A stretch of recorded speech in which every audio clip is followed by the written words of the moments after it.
Hello friends, good evening. Welcome back to my YouTube channel. हम लोग start करेंगे class 11th का NCERT का मैथ।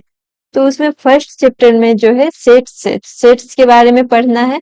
स्टार्ट करते हैं क्लास को। तो सेट्स के बारे में इस क्लास में हम जानेंगे इंट्रोडक्शन ऑफ सेट, मतलब थ्योरी वाले पार्ट को कवर करेंगे कि सेट क्या होता है, कितने टाइप ऑफ सेट होता है और भी सबसेट क्या होता है, ये सब। तो इसको हम दो पार्ट में कवर करेंगे। आज कुछ कुछ थ्योरी डिस्कस करते हैं। स्टार्ट करते हैं क्लास को। सेट्स देखो, सेट्स तो introduction of sets.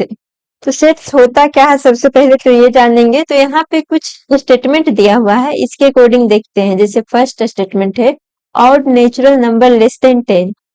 Odd natural number less than 10 आना चाहिए। तो हमको पता है कि नेचुरल नंबर 1 से स्टार्ट होता है, 1 2 3 4 इस तरह से होता है। तो इसमें चाहिए क्या करा, ऑड चाहिए। तो 1 होगा, 2 तो इवन हो जाएगा तो 2 नहीं होगा, 3 होगा, 5 होगा, 7 होगा, फिर 9 होगा, 11 होगा। ये सारा ऑड नेचुरल नंबर है। इसी तरह से 13। लेकिन इसमें भी चाहिए क्या है, odd natural number less than 10 होना चाहिए। तो 10 लेस देन 10 मतलब इतना ही नंबर होगा। तो यहाँ पे देख रहे हैं कि कुछ नंबर का कलेक्शन बन गया है। फिर उसी तरह से सेकंड स्टेटमेंट दिया हुआ है द रिवर्स ऑफ इंडिया। अब रिवर्स ऑफ इंडिया में तो क्या क्या आ जाएगा, गंगा, यमुना, नर्मदा, इस तरह से बहुत सारा रिवर्स आ जाएगा। तो जब द रिवर्स ऑफ इंडिया में बहुत सारा रिवर्स का एक कलेक्शन बन जाएगा।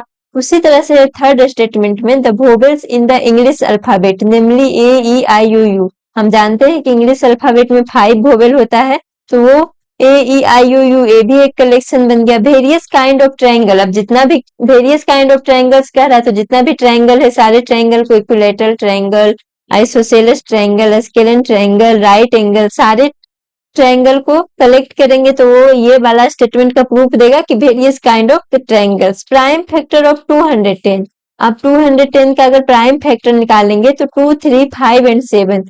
फिर 6 में है the solution of x square minus 5x plus 6 equal to 0। इस इक्वेशन का सॉल्यूशन तो 2 और 2 एंड 3 आएगा। तो यहाँ से देख रहे हैं कि जितना भी स्टेटमेंट दिया है सब में कुछ ना कुछ कलेक्शन बन जा रहा है। तो इसी तरह से सेट को इसी तरह से डिफाइन किया गया है। आगे डिफिनेशन है सेट्स में, a set is a well defined collection of object. Set क्या है, well defined collection of object है। वेल डिफाइंड कहने का मतलब क्या हुआ कि जैसे कुछ भी 1 2 5 7, अब देखो तो ये कलेक्शन ऑफ ए भी तो एक कलेक्शन है, लेकिन इसमें कोई वेल डिफाइंड है, ये क्या कह रहा है नहीं पता है। लेकिन अगर उसी तरह से 1 2 3 4 इस तरह से डॉट डॉट लिखेंगे तो हमको पता रहेगा कि एक नेचुरल नंबर है, मतलब वेल डिफाइन हो गया।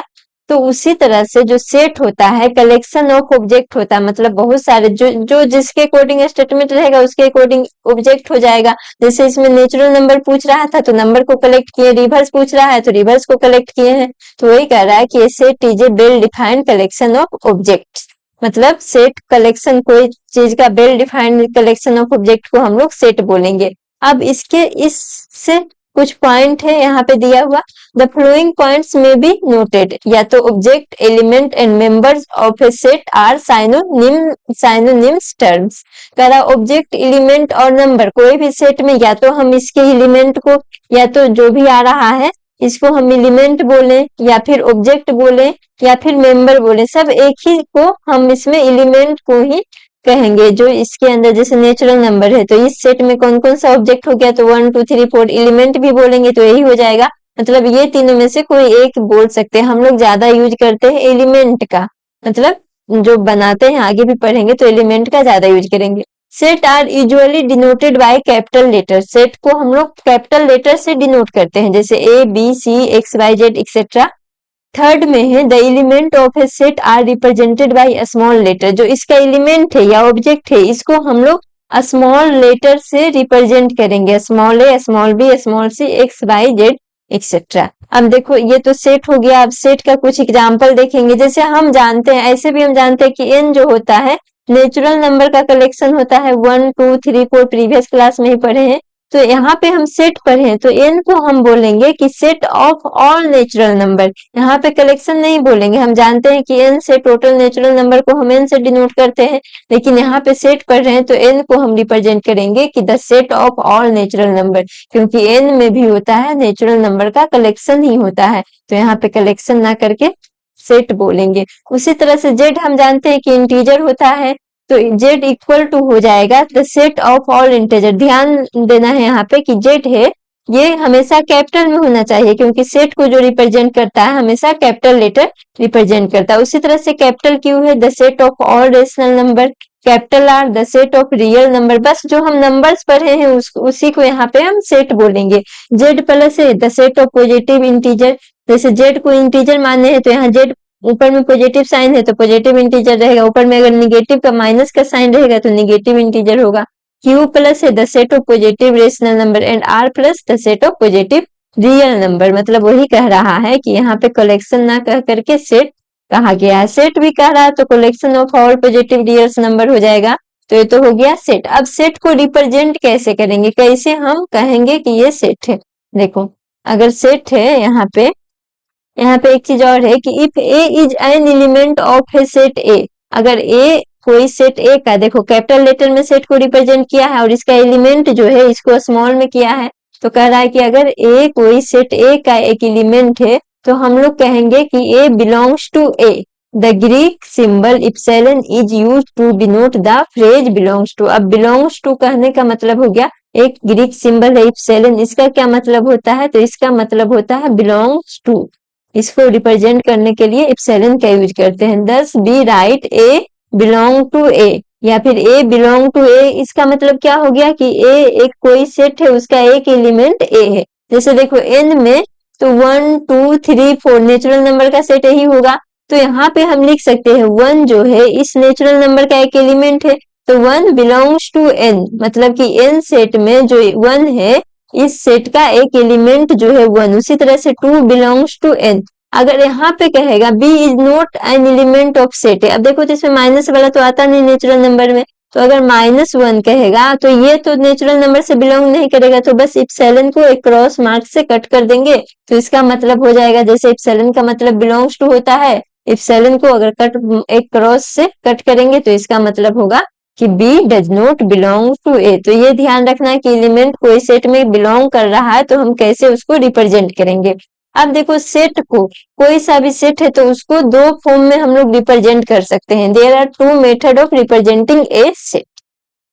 सेट को रिप्रेजेंट करने का टू मेथड है। फर्स्ट में क्या है, रोस्टर और टेबुलर फॉर्म। फर्स्ट में है रोस्टर या टेबुलर फॉर्म में, सेकंड में है सेट बिल्डर फॉर्म। अब कह रहा फर्स्ट में कि in roster form all the element of a set are listed. Roster form में क्या कह रहा है कि जितने सारे एलिमेंट है उसको हम लोग एक जगह लाते हैं। लिस्टेड करने का मतलब एक जगह लाते हैं। The element are being separated by commas and are include by braces. ये जो है मीडियम ब्रेसेज दिया हुआ है, तो कह रहा है कि कोई सा भी सेट को, कोई सा भी एलिमेंट जितना भी है सेट को हम कैसे जानेंगे, जैसे ए एक सेट है, ठीक है।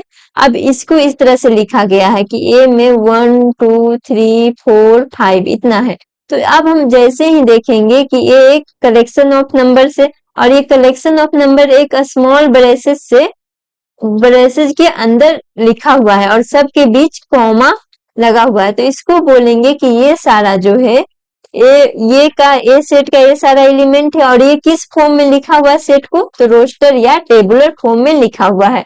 जैसे एग्जांपल में देखो, the set of all natural number which divide 42। क्या कह रहा है कि ऑल नेचुरल नंबर, तो नेचुरल नंबर 1 2 3 4 5 ये सब आता है डॉट डॉट डॉट। उसके बाद भी आगे कह रहा है कि विच डिवाइड 42, वही नेचुरल नंबर लेना है जो 42 को डिवाइड करता है, तो वो कौन कौन सा हो जाएगा। तो इसका सेट कैसे बनाएंगे, तो इसका आ जाएगा 1 2 3 6 7 14 21 42। ये सारा नेचुरल नंबर है और सारा 42 को डिवाइड करता है, तो ये तो कलेक्शन आ गया जो कह रहा था। अब ये एक सेट बन गया क्योंकि कलेक्शन आ गया है। वेल डिफाइंड मतलब वेल डिफाइंड क्या टर्म है, तो नेचुरल नंबर विच डिवाइड 42। तो इसको देख रहे हैं कि एक ब्रैकेट के अंदर जो मीडियम ब्रैकेट है उसके अंदर रखा गया है और सारे एलिमेंट के बीच एक एक कॉमा लगा हुआ है, तो इसको हम लोग बोलेंगे रोस्टर या टेबुलर फॉर्म में ये सेट लिखा हुआ है। उसी तरह से एग्जाम्पल बी में दिया हुआ है the set of all vowels in the English alphabet. इसी को बस हम जानते हैं कि इंग्लिश अल्फाबेट में 5 वोवेल्स होता है, तो इसको रिप्रेजेंट करना है एक सेट से। और सेट कैसा होना चाहिए, तो रोस्टर फॉर्म में होना चाहिए, तो मीडियम ब्रैकेट में इनक्लोज करेंगे और सारे एलिमेंट को कॉमा से अलग अलग करेंगे। उसी तरह से सी में है the set of odd natural number is represented by 1 3 5 dot dot dot.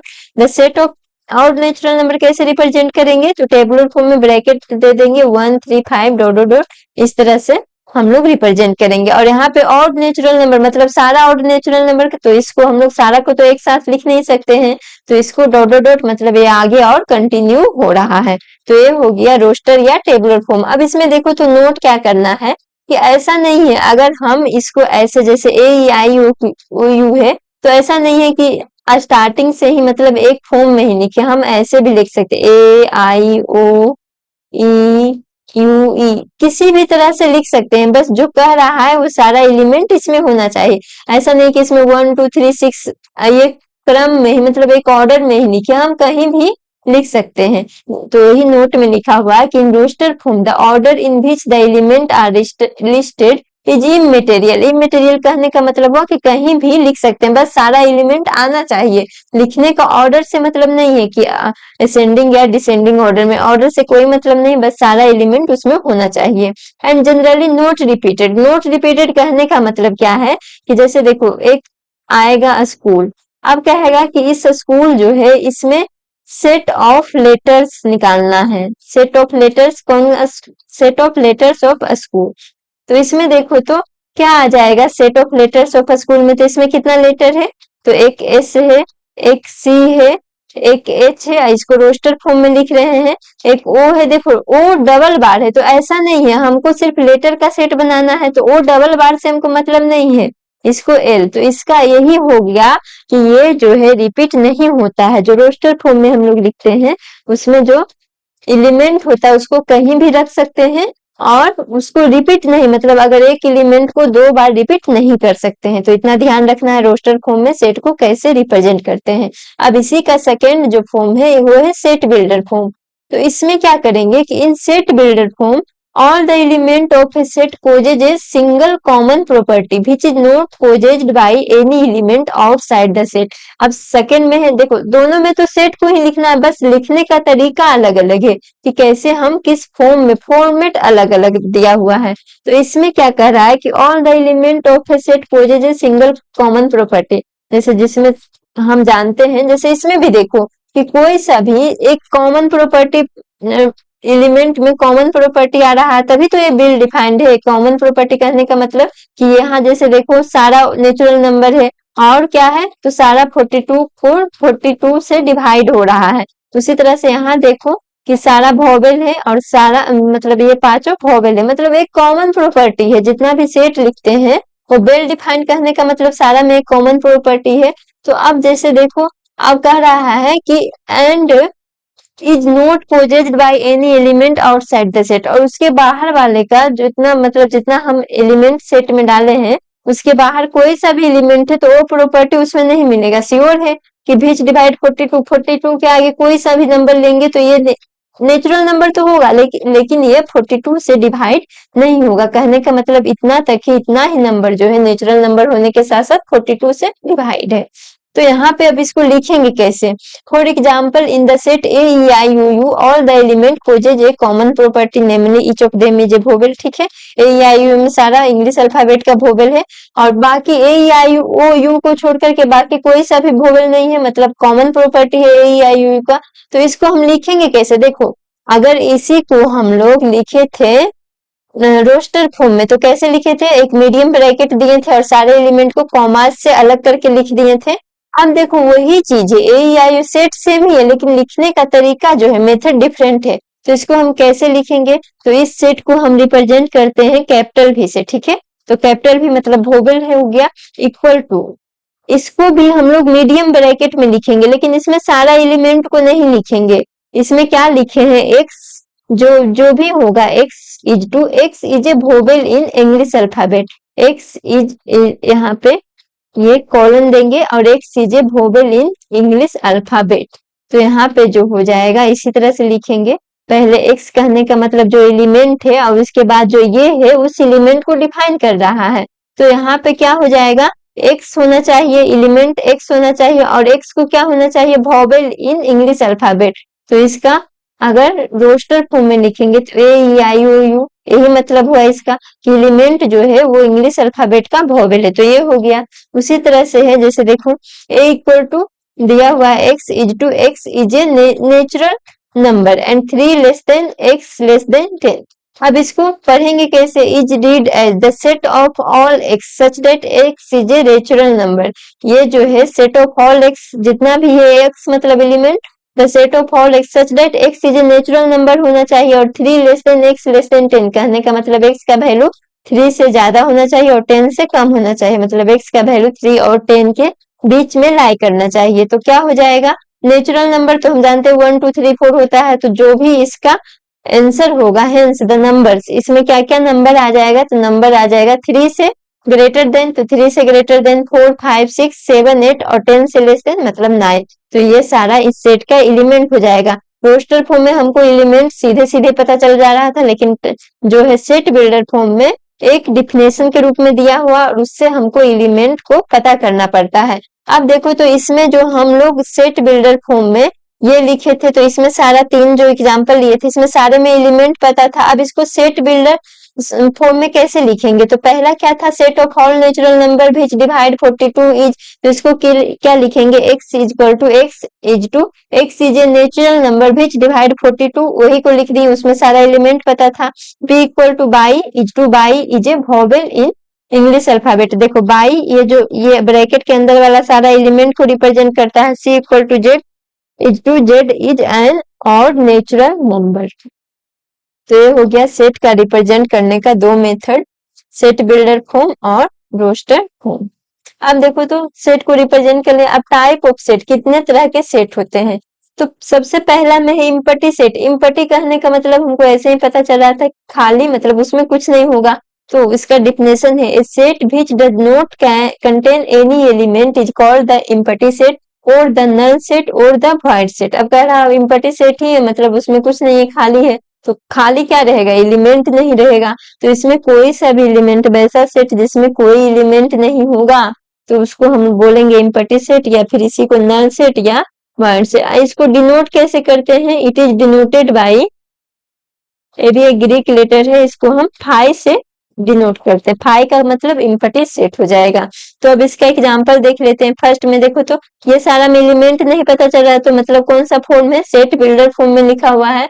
तो let a equal to x is to 1 less than x less than 2, x is a natural number, तो x को नेचुरल नंबर होना चाहिए, तो 1 2 3 4 ये सब natural number होता है, और x का वैल्यू और भी है, x को नेचुरल नंबर के साथ साथ x का वैल्यू 1 से बड़ा और 2 से छोटा होना चाहिए, मतलब 1 2 के बीच में लाई करना चाहिए। 1 2 के बीच में कोई नेचुरल नंबर तो लाई करता नहीं है, 1 ही नेचुरल नंबर रहता है, 2 ही नेचुरल नंबर रहता है, कहने का मतलब है कि इसमें कोई एलिमेंट नहीं आएगा, तो इसका मतलब होगा ये जो सेट है वो इम्पटी सेट होगा। उसी तरह से सेकेंड एग्जाम्पल में दिया हुआ b x is to x square minus 2 equal to 0 and x is a rational number, x को एक रेशनल नंबर होना चाहिए। तो यहाँ पे देखो तो यहाँ पे x square minus 2 equal to 0 आना चाहिए, तो यहाँ पे x का वैल्यू क्या आ जाएगा, √2 आ जाएगा। X square minus 2 equal to 0 करेंगे तो x का वैल्यू √2 आ जाएगा, और √2 कौन सा नंबर है, इरेशनल नंबर है। और यहाँ पे क्या कर रहा है कि x square minus 2 equal to 0 भी होना चाहिए और x को रेशनल नंबर आना चाहिए, तो x square minus 2 equal to 0 तो हो सकता है, लेकिन उसके लिए x इरेशनल नंबर हो जाएगा, मतलब जो कंडीशन दिया है वो फुलफिल नहीं होगा, तो नहीं होगा मतलब इसमें कोई एलिमेंट नहीं आएगा। Then b is the empty set because the x square minus 2 equal to 0 is not satisfied by any rational value of x। उसी तरह से थर्ड में है c x is to x is an even prime number, even prime number होना चाहिए और greater than 2 होना चाहिए। तो प्राइम नंबर हम जानते हैं जो अपने आप से कटे, तो 2 3 5 इस तरह से होता है। तो हम जानते हैं कि प्राइम नंबर में एक ही इवन प्राइम नंबर होता है जो स्मॉलेस्ट भी होता है और सबसे मतलब एक ही इवन भी होता है। तो यहाँ पे कह रहा है कि प्राइम नंबर होना चाहिए लेकिन ग्रेटर देन 2, तो हम जानते हैं कि जो एक ही इवन नंबर होता है जो 2 होता है, तो 2 ही होता है, इससे ज्यादा ग्रेटर होना चाहिए, तो वैसा तो कोई नंबर भी नहीं आएगा, इसलिए सी भी एक एम्प्टी सेट होगा। उसी तरह से D x is to x square equal to 4 होना चाहिए। यहाँ पे देखो आगे वाला को ध्यान नहीं देना है, एक्स मतलब ये एलिमेंट लिखा हुआ है और इसके बाद वाला एक्स स्क्वायर इक्वल टू 4, तो एक्स इज ऑड आना चाहिए, तो यहाँ पे एक्स स्क्वायर 4, तो एक्स का वैल्यू ऐसे ही हम जानेंगे कि 2 आएगा, जो कि ऑड नहीं है, तो ये भी इस कंडीशन को सेटिस्फाई नहीं कर रहा है। सेटिस्फाई नहीं कर रहा मतलब ये एक एम्प्टी सेट है। अब सेकंड में है finite and infinite set. Second में क्या है? Finite and infinite set.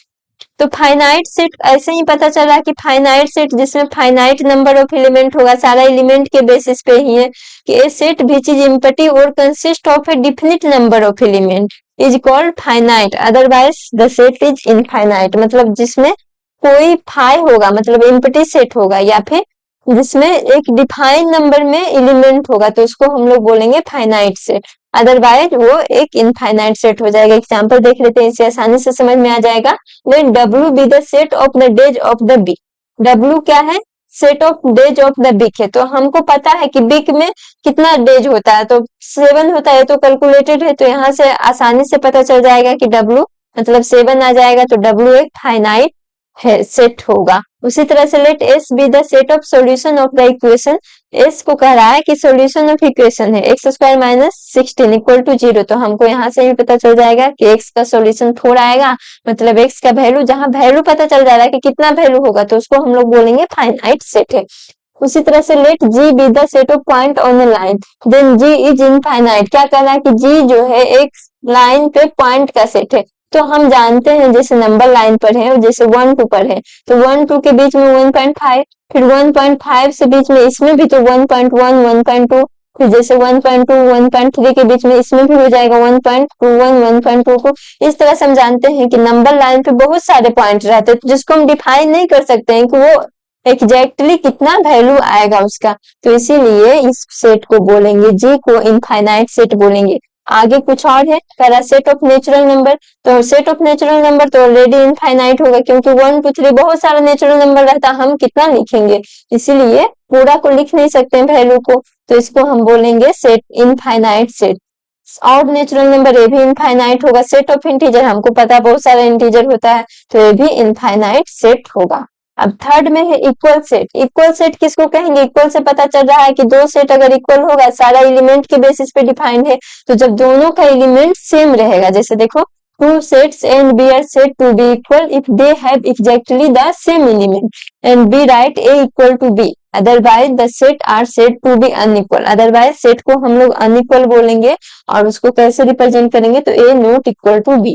जैसे देखो तो A इक्वल टू 1 2 3 4 सारा एलिमेंट पता चल रहा है, मतलब रोस्टर फॉर्म या टेबुलर फॉर्म में है। B इक्वल टू 3 1 4 2, इसमें देखो तो देखो इसमें एक ऑर्डर में लिखा हुआ है, लेकिन इसमें 3 1 4 2 कहीं पे कहीं भी एलिमेंट को लिखा हुआ है, तो हम जानते ही हैं कि रोस्टर फॉर्म में हम इममेटेरियल होता है, मतलब एलिमेंट का ऑर्डर से कोई मतलब नहीं होता। तो इक्वल सेट देखने के लिए हमको पता चाहिए कि इसका जो ए में जितना एलिमेंट है उतना भी एलिमेंट बी में होना चाहिए, तो यहाँ देख रहे हैं सारा एलिमेंट ए का बी में है, तो इसका मतलब है कि ए इक्वल टू बी, मतलब ए और बी इक्वल सेट होगा।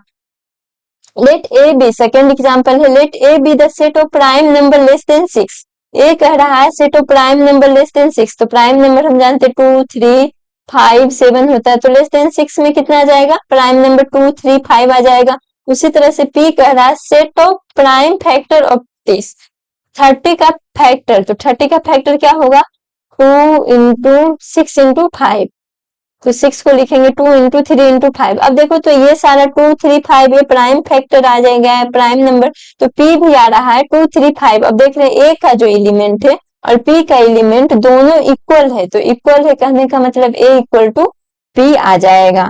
अगर उसी तरह से दिया रहता है A इक्वल टू 1 2 3 और B इक्वल टू 1 2 3 4, तो यहाँ देख रहे हैं एक में 3 एलिमेंट है, एक में 4 एलिमेंट है, एलिमेंट तो मैच कर रहा है लेकिन सारा एलिमेंट मैच नहीं कर रहा, तो इसमें A not equal to B होता। नेक्स्ट है सबसेट। अब सबसेट क्या होता है? देखो सब मतलब ऐसे भी जानते हैं, स्मॉल मतलब छोटा, जैसे सब स्टेशन या सब डिवीजन, ये सब का क्या मतलब होता है? डिवीजन का छोटा पार्ट। तो स्मॉल पार्ट सब मतलब या सब जो भी हम जानते हैं स्मॉल पार्ट को हम लोग बोलते हैं सब लगा करके बोलते हैं। उसी तरह से सब सेट है मतलब सेट का एक पार्ट होगा, छोटा सा पार्ट होगा, उसको हम लोग बोलेंगे subset.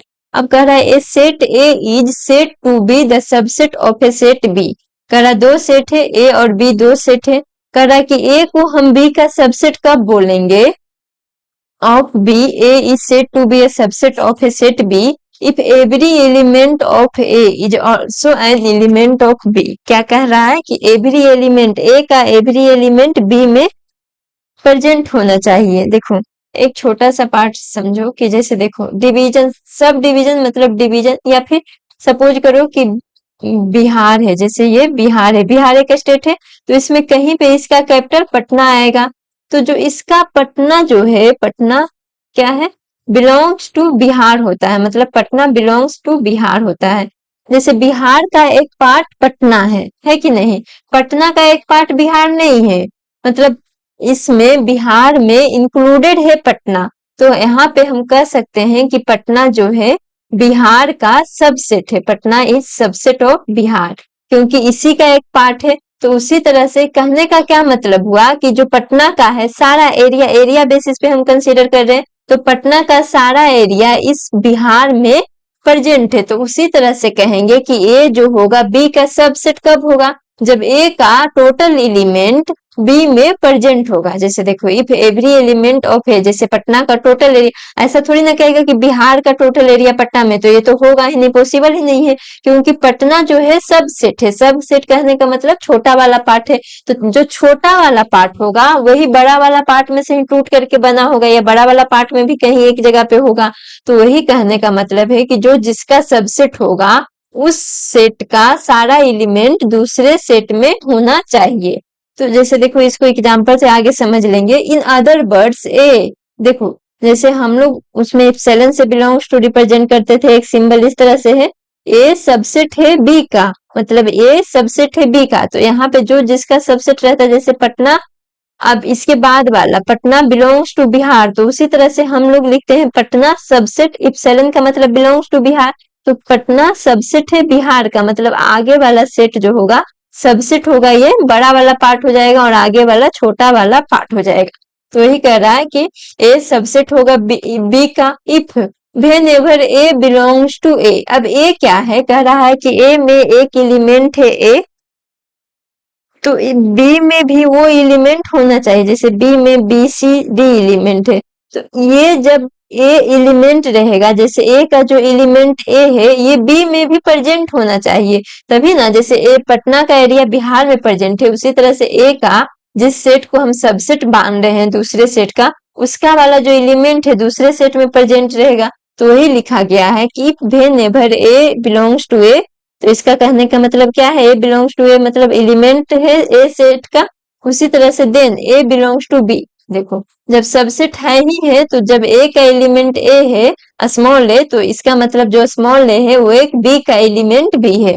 It is often convenient to use symbol implies, इस सिंबल को बोलते हैं इम्प्लाइज, ए इक्वल टू और इसको इम्प्लाइज बोलते हैं, विच मीन्स इम्प्लाइज।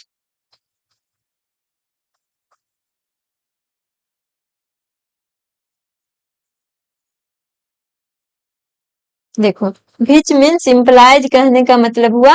तो आगे देखो तो we can write the definition of subset, हम लोग डिफिनेशन ऑफ सबसेट कैसे हम लिख सकते हैं, यहाँ से we can write the definition of subset as follows. A set है बी का if a belongs to A. देखो इम्प्लाइज मतलब जिसका मतलब होता है, जैसे देखो ए सबसेट है बी का, तो यहाँ का क्या मतलब हो गया कि इफ ए एलिमेंट है ए का, तो दिस इम्प्लाइज मतलब इसका मतलब होता है कि अगर ए जो है एक कैपिटल ए का ए सेट का एलिमेंट है, तो इसका मतलब सीधे सीधी हो जाएगा कि ए जो है बी का भी एलिमेंट होगा, क्योंकि ए जो है बी का सबसेट है। द सिंबल, इस तरह से जो सिंबल बनाया गया है, stand for is a subset of और इज कंटेंट इन, मतलब इसका इसमें कंटेंट है, जैसे पटना बिहार में कंटेंट है, तो उसी तरह से इसको हम लोग बोलते हैं, इस सिंबल को रिप्रेजेंट करते हैं इज ए सबसेट ऑफ के बदले। तो यहाँ पे उसी तरह से लिखा गया है। अब देखो तो ए वही चीज है, ए सबसेट है बी का if a belongs to A, this implies मतलब जिसका मतलब होगा अगर ए एलिमेंट ए का है ए सबसेट का एलिमेंट, ए सेट का एलिमेंट ए है, तो इसका मतलब जो ए वाला एलिमेंट होगा ये बी सेट का भी होगा। तो बी सेट को कैसे लिखेंगे, पूरा तो लिखेंगे नहीं, this imply a belongs to B. तो इसको हम पढ़ेंगे कैसे, A is a subset of B if A is an element of A implies that it is also element of B हो जाएगा। If A is not a subset of B, अब not है तो उसी तरह से जैसे नॉट बिलोंग्स टू में एक बिलोंग्स के ऊपर एक क्रॉस लगाते थे, उसी तरह से इसमें सबसेट के ऊपर एक क्रॉस लगा देंगे, जिसका मतलब है ए बी का सबसेट नहीं है। अब आगे कह रहा है इफ ए सबसेट है बी का एंड बी सबसेट है ए का, दिस यहाँ पे देखो वहां पे इक्वल के एक तरफ एरो लगा हुआ था आगे की तरफ, तो इसको इम्प्लाइज बोलते थे, और इस सिंबल को बोलते हैं इफ एंड ओनली इफ। तो इफ को इसको स्मॉल में रिप्रेजेंट करते हैं एब्रीविएशन में ई आई डबल एफ, इफ का मतलब होता है इफ एंड ओनली इफ। तो इसका क्या मतलब हुआ, जैसे देखो ए बी का सबसेट है, जैसे ए में 1 2 3 है, तो इसका मतलब है बी में भी 1 2 3 होना चाहिए, इसके अलावा भी हो सकता है, लेकिन यहाँ पे कह रहा है कि बी भी जो ए का सबसेट है, मतलब बी का सारा एलिमेंट ए में भी प्रेजेंट होना चाहिए। तो देखो इससे ज्यादा एलिमेंट, अगर कोई सा भी ज्यादा एलिमेंट ऐड करेंगे तो ये वाला तो प्रेजेंट नहीं होगा, क्योंकि ए में ऑलरेडी 3 ही एलिमेंट प्रेजेंट है। तो जब दोनों एक दूसरे का सबसेट कब होगा, जब दोनों में इक्वल एलिमेंट प्रेजेंट होगा। तो इक्वल एलिमेंट प्रेजेंट होगा तो इसको हम लोग क्या बोलते हैं, इक्वल सेट, हम पहले ही पढ़ चुके हैं, ए इक्वल टू बी हो जाएगा। तो ही लिखा हुआ इफ ए सबसेट है बी का, बी सबसेट है ए का, इफ एंड ओनली इफ कब होगा, जब दोनों आपस में एक दूसरे का सबसेट कब होगा, इफ एंड ओनली इफ जब ए इक्वल टू बी होगा, मतलब ए और बी दोनों इक्वल सेट होगा। यहाँ तक तो सबको समझ में आ गया होगा। अब यहाँ पे रिमार्क्स में है every set A is a subset of itself, कोई सा भी सेट अपने का सबसेट होगा, क्योंकि इसी का एलिमेंट इसी में रहेगा, तो ए सबसेट ऑफ ए का सारा एलिमेंट एक दूसरे में मैच ही करेगा। और कह रहा है since the empty set phi has no element, तो इम्पटी सेट देखो, अब कोई सा भी इम्पटी सेट है, इसमें तो कोई एलिमेंट ही नहीं है, तो इसका मतलब हम इसको फाई को हम मान सकते हैं कि ये भी ए का सबसेट है, क्योंकि इसमें कोई एलिमेंट नहीं है और इसका एलिमेंट ए 1 2 3 है, तो हम इसको भी मानेंगे, इम्पटी सेट को भी मानेंगे कि वो सारे सेट का एक सबसेट होता है, क्योंकि इसमें कोई एलिमेंट नहीं, मैच करे या ना करे कोई फर्क ही नहीं पड़ेगा। तो इसलिए फाई और एवरी सेट आपस में एक फाई और एवरी सेट जो इटसेल्फ का सबसेट होता है। आगे हम सबसेट का कुछ एग्जांपल देखते हैं। Set Q of rational number is a subset of R of real number. देखो आर में हम लोग जानते हैं रियल नंबर में क्या होता है, रेशनल भी होता है, इरेशनल भी होता है, जितना भी नंबर हम जानते हैं वो सबको रियल नंबर बोलते हैं, नेचुरल नंबर, इंटीजर सारा आ जाता है इसमें। तो क्या कर रहा है कि क्यू जो होगा रेशनल नंबर का सेट होगा, यू इसको क्यू से रिप्रेजेंट करते हैं, इरेशनल नंबर को टी से, N natural number, Z Z जो है इंटीजर है। तो कह रहा है कि क्यू को अगर हम रेशनल नंबर का सेट मानते हैं और आर रियल नंबर है, तो क्यू जो होगा देखो, तो क्यू तो रेशनल नंबर में आएगा ही, कहने का मतलब जो क्यू होगा सबसेट होगा रियल नंबर का, क्योंकि जो क्यू रेशनल नंबर है वो रियल नंबर में आ ही रहा, मतलब रेशनल नंबर का सारा एलिमेंट रियल नंबर में आएगा, तो रियल नंबर में आएगा, दैट मीन्स क्यू सबसेट होगा रियल नंबर का। If A is the set of all divisor of 56 and B is the set of all divisor prime divisor of 56, क्या कर रहा है कि ये जो है 56 को जितना डिवाइड कर रहा है उसका सेट है। 56 को क्या क्या डिवाइड करेगा, तो 1 2 3 तो नहीं करेगा, 3 नहीं, 4 नहीं, 4 करेगा, 5 नहीं, 6 भी नहीं, 7 8 9 नहीं, 10 नहीं, 11 नहीं, 12 नहीं, 13 नहीं, 14 इस तरह से करेगा। और बी क्या कह रहा है, देखो ये कह रहा है कि 56 का डिविजर का सेट है और बी जो है प्राइम डिविजर है, तो अब इसमें जो जो प्राइम नंबर है उसको हम बाहर निकाल लेंगे, तो 2 7 ये आ जाएगा। तो इसका मतलब देखो, तो बी का सारा एलिमेंट ए से मैच कर रहा है, मतलब बी जो होगा सबसेट होगा ए का। हमेशा ध्यान रखना एप्सिलॉन से, एप्सिलॉन मतलब बिलोंग्स टू, मतलब इसका सारा एलिमेंट इसमें बिलोंग करता है, इस तरह से एप्सिलॉन के जैसा ही सिंबल है, लेकिन सिंबल पे ध्यान रखना कि सबसेट का। तो हमेशा ऐसा नहीं होगा कि ए का, ऐसे बी सबसेट है ए का, तो इसका मतलब ये नहीं हुआ कि ए का एलिमेंट बी में बिलोंग करता है, इसका मतलब हो कि जो जिसका सबसेट है उसका एलिमेंट ए में बिलोंग कर रहा है। तो इसको हम लिख सकते हैं बी जो है सबसेट है ए का। उसी तरह से A equal to 1 3 5 and B equal to x is to x is an odd natural number less than 6। x जो है नेचुरल नंबर होना चाहिए और लेस देन 6 होना चाहिए, ऑड नंबर होना चाहिए। तो 135 हो जाएगा ये भी, क्योंकि लेस देन 6 135 ही आएगा। तो देखो तो ये दोनों a इक्वल टू b है, तो जब दोनों सेट आपस में इक्वल होता है तो ऐसा क्या होता है, तो ऐसा मतलब होता है कि a जो है b का भी सबसेट हो जाएगा, b जो है a का भी सबसेट हो जाएगा, और इसका मतलब है कि दोनों सेट आपस में इक्वल है। उसी तरह से देखो तो a equal to a e i o u n b equal to a b c d। अब देखो तो इसमें मिल रहा है, then a is not a subset of b। देखो a जो है b का सबसेट नहीं है, क्योंकि a का सारा एलिमेंट b में प्रेजेंट नहीं है। देखो तो ना, इसका सारा एक किसी एक का सारा एलिमेंट प्रेजेंट होना चाहिए। ऐसा नहीं है कि इसमें देखो ए मैच कर रहा है, तो ऐसा नहीं है कि एक एलिमेंट प्रेजेंट हो गया तो ये इसका सबसेट, सारा कोई सभी एक का सारा एलिमेंट दूसरे में प्रेजेंट होना चाहिए। तो यहाँ पे ना ए बी का सबसेट है ना बी ए का सबसेट है, तो ये हो गया subset. If A and B are two set, if A subset है बी का and A not equal to B, then A is called a proper subset. A B के इक्वल नहीं है दोनों सेट, तो इसको हम लोग बोलेंगे proper subset of B, and B is called a superset of A, और बी को हम लोग बोलेंगे सुपर सेट ऑफ ए। मतलब ए जो है सबसेट है बी का, तो ए को बोलेंगे प्रॉपर सबसेट, और बी को बोलेंगे जिसका सबसेट है उसको बोलेंगे सुपर सेट। क्योंकि इस सेट का ये ए वाला जो है सबसेट है और बी सेट है, तो इसको सुपर सेट बोलेंगे और इसको प्रॉपर सबसेट बोलेंगे। कब ऐसा होगा, तो जब दोनों सेट आपस में इक्वल नहीं रहेगा। जैसे देखो 1 2 3 है और B equal to A equal to 1 2 3 है, और बी इक्वल टू 1 2 3 4 है। तो अब देख रहे हैं ए में भी 3 1 2 3 है, बी में भी 1 2 3 है, तो इसका मतलब है ए सबसेट होगा बी का। लेकिन बी ए बी इक्वल नहीं है, तो इसका मतलब जो ए हो जाएगा ए सबसेट। तो सबसेट जब ए नॉट इक्वल टू बी होता है तो ए को क्या बोलते हैं, सबसेट ना बोल करके प्रॉपर सबसेट, और बी को बोलते हैं सेट ना बोल करके सुपर सेट। बी जो है ए का सुपर सेट है। If A set A has only one element, अगर एक एलिमेंट रहेगा तो इसको बोलेंगे सिंगलटन सेट। तो इतना ध्यान रखना है सबसेट के बारे में। अब उसी तरह से देखो तो सबसेट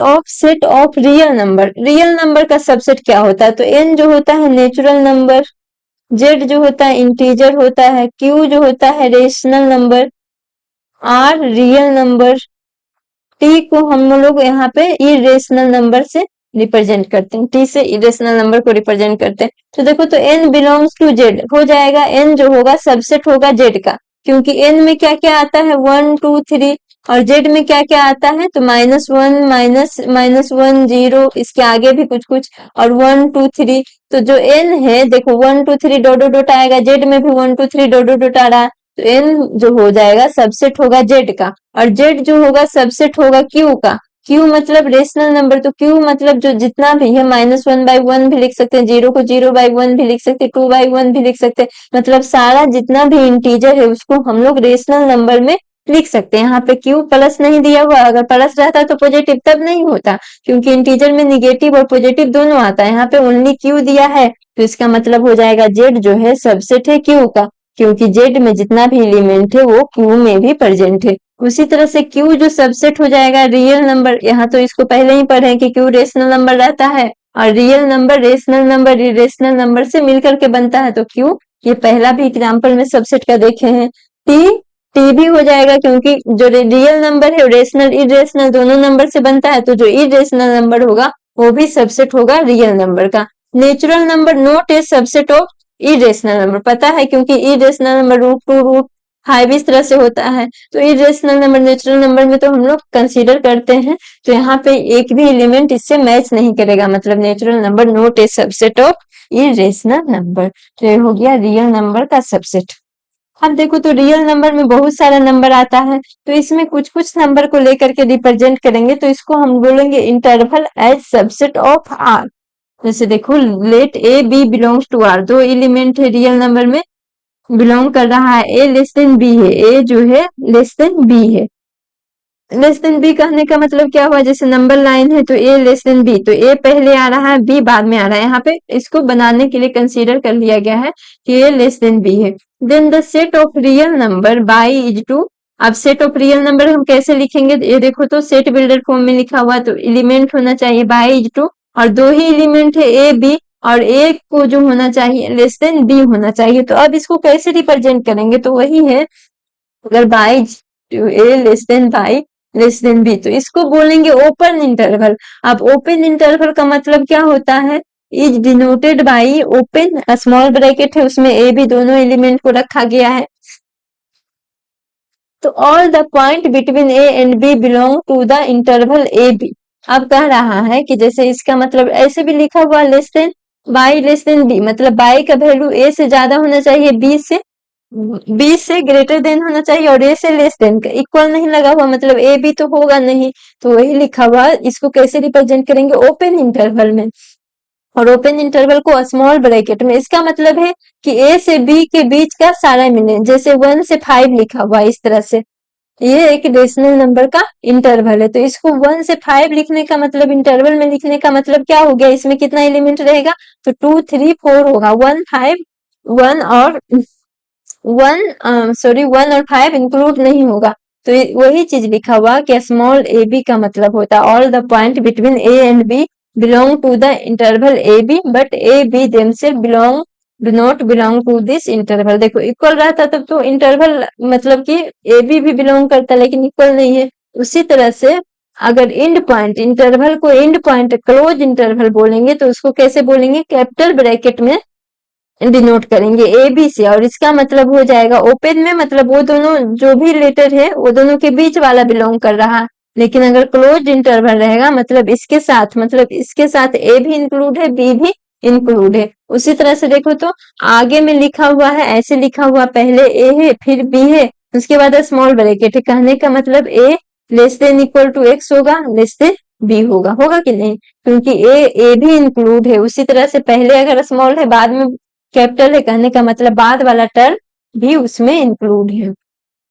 तो इसको पढ़ेंगे कैसे, देखो ओपन इंटरवल क्लोज इंटरवल तो आसानी से पता चल जाएगा। इसको कैसे पढ़ेंगे, is an open interval from a to b. ये क्या है, ओपन इंटरवल है ए बी, ए से बी की तरफ है इंक्लूडिंग ए। अब ए की तरफ क्लोज इंटरवल लगा हुआ है तो मतलब ए इंक्लूड है बट एक्सक्लूडिंग बी। उसी तरह से ओपन इंटरवल है, देखो from a to b excluding b but including b but excluding a को एक्सक्लूड किया गया है। जैसे देखो ए को हम कैसे लिखे हैं, -3 और 5, एक सेट लिखा हुआ है, तो इसका मतलब क्या है, एक रियल नंबर का इंटरवल में लिखा हुआ है। तो इसका मतलब क्या हो गया, ए इक्वल टू, अब इसमें कितना आ जाएगा, तो -3 से पहले आता -2 -1 0 1 2 3 4, ए आ गया। अब बी का वैल्यू क्लोज्ड इंटरवल में है, देखो तो -3 5 को इंक्लूड नहीं किया, यहाँ पे क्लोज्ड इंटरवल है मतलब इंक्लूड करना पड़ेगा -7 -6 -5 dot dot dot 1 2 dot dot dot यहाँ से 9 तक दोनों को इंक्लूड करना पड़ेगा। Then A is a subset of B, तो ए ऑफ कोर्स सबसेट होगा क्योंकि यहाँ पे -7 से शुरू हो रहा है, तो यहाँ पे कहीं पे -2 होगा और कहीं पे 4 भी आ जाएगा, तो मतलब -2 से 4 का सारा एलिमेंट ए का जो है बी में प्रेजेंट है, मतलब ए जो है सबसेट है बी का। उसी तरह से इसको देखो तो नंबर लाइन पे कैसे रिप्रेजेंट करेंगे, तो देखो जिधर रहेगा ना ए बी रहेंगे, ए और बी रियल नंबर है तो नंबर लाइन पे ए और बी जहां पे रहेगा उसको ब्लैंक छोड़ देंगे, एक गोल स्मॉल सर्कल बनाएंगे और उसको ब्लैंक छोड़ देंगे। ब्लैंक मतलब ओपन है, और इसको पूरा डार्क करेंगे मतलब क्लोज्ड इंटरवल है। उसी तरह से अगर एक साइड को, जिधर साइड को हम डार्क कर रहे हैं वो क्लोज्ड हो जाएगा, और जिधर साइड ओपन रख रहे हैं वो ब्लैंक रख रहे हैं वो ओपन हो जाएगा। उसी तरह से ये भी है। अब देखो तो जीरो से इनफाइनाइट हम जानते हैं कि जितना भी नंबर होता है सारा, जितना भी हम नंबर पढ़ते हैं सारा रियल नंबर में होता है। तो जीरो से इनफाइनाइट जो हो जाएगा set of positive real number होगा कि नहीं, और जो माइनस इनफाइनाइट से लेकर के जीरो तक होगा इसका मतलब है सेट ऑफ, जीरो को यहाँ पे इंक्लूड कर लेते हैं। जीरो भी तो, जीरो को ना पॉजिटिव मानते हैं ना निगेटिव मानते हैं, तो यहाँ पे जीरो को इंक्लूड कर लेते हैं। तो जीरो से इनफाइनाइट को हम लोग कहते हैं सेट ऑफ पॉजिटिव, और माइनस इनफाइनाइट से जीरो को सेट ऑफ निगेटिव। तो जो माइनस से इनफाइनाइट से लेकर के इनफाइनाइट तक हो जाएगा इसको हम लोग बोलेंगे सेट ऑफ रियल नंबर। ये तो जानते ही हैं। अब क्या कर रहा है, the number b minus A is called the length of any interval. सही बात है, b से a, जैसे यहाँ पे हम a को माने हैं हमेशा b से लेस देन है, मतलब अगर 2 है और यहाँ पे 5 है तो b माइनस है, ये दोनों के बीच कितना डिस्टेंस आएगा, तो 3 यूनिट का। उसी तरह से -2 है और 3 है तो -2 है मतलब 2 यूनिट इधर, -1 और 0 और 1 और 2 और 3, तो 3 2 5, मतलब कि b माइनस a करेंगे तो डिस्टेंस देगा या लेंथ देगा इन इंटरवल का। और हमेशा जो बड़ा होगा उसमें से छोटा वाले को माइनस करेंगे तो u इक्वल आएगा, देखो किसी भी इंटरवल का, एनी ऑफ इंटरवल का b माइनस a जो होगा लेंथ देगा। अब नेक्स्ट है यूनिवर्सल सेट। यूनिवर्सल सेट को हम लोग u से डिनोट करते हैं and all its subset denoted by letter a b c। Universal set क्या होता है, जैसे कोई सेट है, मतलब यूनिवर्सल का कहने का मतलब कि सारा, जैसे राइट एंगल ट्रायंगल का सेट ले रहे हैं, तो राइट एंगल ट्रायंगल में हम क्या जानते हैं कि सारा जितना भी राइट एंगल ट्रायंगल रहेगा सारा में एक डिग्री, जो एक एंगल रहेगा 90 डिग्री होगा। और यही जो है यूनिवर्सल सेट का एग्जांपल हो जाएगा, क्यों, क्योंकि जो राइट एंगल ट्रायंगल है उसमें 90 डिग्री होगा ही होगा। तो आज के क्लास में इतना ही, अगले क्लास में हम लोग पूरा जो भी थ्योरी बचा हुआ सेट से रिलेटेड उसको पूरा कवर करेंगे और उसके बाद फिर एक्सरसाइज का क्वेश्चन को सोल्व करेंगे।